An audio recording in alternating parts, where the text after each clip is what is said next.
আসসালামু আলাইকুম, আপনাদের সবাইকে আরও একটি নতুন ভিডিওতে স্বাগতম।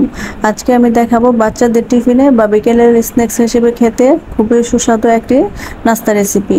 তার জন্য আমি এখানে মুরগির ব্রেস্টের যে মাংস থাকে সেখান থেকে এক টুকরা চিকেন নিয়েছি। তো আমি এখন চিকেনটাকে একদম পাতলা পাতলা স্লাইস করে কেটে নেব। এখানে চাইলে আপনারা পাতলা করে কাটতে পারেন বা একটু মোটা করে কাটতে পারেন। আমার চিকেনগুলো কাটা হয়ে গেছে। এখন এর মধ্যে আমি বাকি মশলাগুলো অ্যাড করে দেব। এখানে আমি লাল মরিচের গুঁড়া, ধনিয়ার গুঁড়া, জিরার গুঁড়া, লবণ, আদা রসুন পেস্ট, সয়া সস আর অল্প একটু কর্নফ্লাওয়ার দিয়ে ভালোভাবে ম্যারিনেট করে রেখে দিব 20 মিনিটের জন্য। এখানে লবণটা আপনারা বুঝে দেবেন, কারণ সয়া সসে লবণ থাকে। তো ফিরে আসছি 20 মিনিট পরে। এখন আমি চিকেনের টুকরাগুলোকে আটা বা ময়দার মধ্যে কোটিং করে নেব।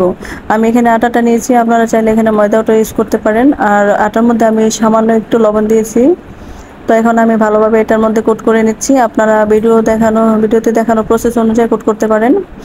এই তো আমি ভালোভাবে এখানে ধৈর্য ধরে কোট করতেছি। আপনারাও এখানে ধৈর্য ধরে সময় নিয়ে কোট করবেন, তাহলে চিকেনের গায়ে আটার মিশ্রণটা ভালোভাবে লেগে যাবে।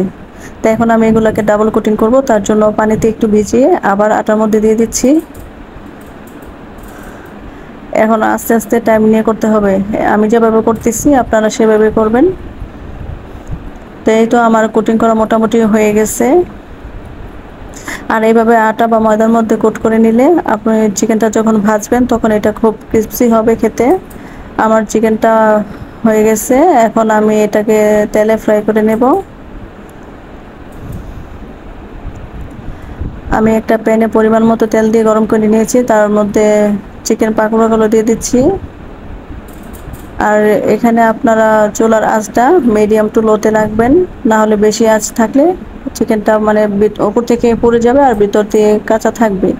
তো আমি এই পর্যায়ে উল্টে দিচ্ছি। আমি চুলার তাপটা মিডিয়াম টু লোতে রেখেছি। এটাকে আস্তে আস্তে একটু সময় নিয়ে ভাজতে হবে, তাহলে একদম ভিতর থেকে সেদ্ধ হয়ে আসবে। আমি এই পর্যায়ে চিকেনগুলোকে উল্টে পাল্টে দিচ্ছি। আমি এটাকে ভালোভাবে বেজে নেব।